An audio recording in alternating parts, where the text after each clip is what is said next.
Raffi sudah 3 kali keluar masuk penjara Tihar, New Delhi. Penjara ini bukan hanya dikenal sebagai salah satu yang terbesar di Asia, tapi juga sebagai salah satu yang paling menyeramkan. Tidur nyenyak hampir mustahil setelah tengah malam, ujar Raffi yang kini bebas bersyarat. Ia menggunakan nama samaran demi menghindari konsekuensi hukum. Menurut pengakuannya, sekitar pukul 2 pagi, ia sering melihat sosok hitam menyerupai tubuh manusia, tergantung di balik teralis jendela sel. Awalnya, ia mengira hanya halusinasi. Namun ketika cerita itu disampaikan ke napi lain, jawabannya sama. Mereka juga pernah melihat hal yang serupa. Penjara Tihar memang menyimpan sejarah kelam. Dalam 5 tahun terakhir, setidaknya 32 narapidana meninggal karena bunuh diri di balik jeruji.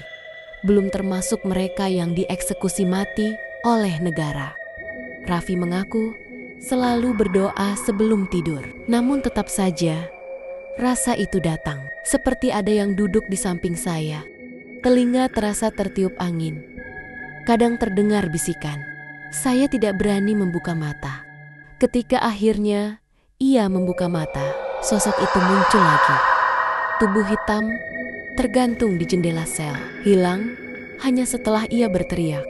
Raffi dan temannya percaya itu adalah arwah napi yang bunuh diri bertahun-tahun lalu. Bukan untuk menyakiti secara fisik, tapi untuk menghancurkan mental. Cerita ini bukan hanya datang dari para tahanan. Mantan petugas penjara, Arjun Malhotra, dalam bukunya Black Warren, Catatan Kelam Sipir Tihar, mendedikasikan satu bab khusus membahas fenomena ini.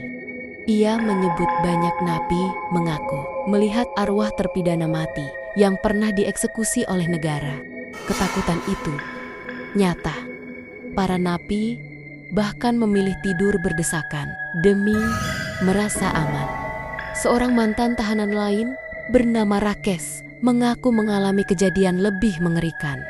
Ia ditahan seminggu setelah pelaksanaan hukuman gantung dalam kasus besar yang mengguncang India. Awalnya, ia tidak percaya hantu. Sampai suatu malam, ia mengalami ketindihan. Wajah salah satu terpidana itu bersinar tepat di atas saya. Katanya, ia mengaku kehilangan kendali karena ketakutan. Keesokan paginya, lebih dari 30 napi lain mengaku melihat sosok yang sama. Rakesh bahkan menyebut seorang teman satu selnya meninggal dunia setelah terus mengaku didatangi arwah. Dia bilang, arwah itu menyuruhnya bunuh diri. Kalau menolak, dia disiksa. Beberapa hari kemudian, dia ditemukan tak bernyawa. Pihak penjara membantah semua cerita ini. Direktur Jenderal Penjara Tihar menegaskan bahwa fenomena tersebut hanyalah dampak tekanan psikologis. Menurutnya, tahanan baru kerap mengalami rasa bersalah, depresi, dan gangguan kecemasan berat.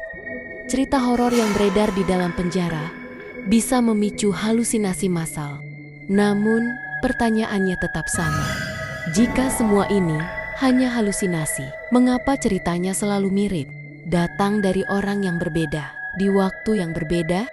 Dan jika hukum negara sudah menjatuhkan hukuman mati, apakah hal itu benar akhir dari segalanya?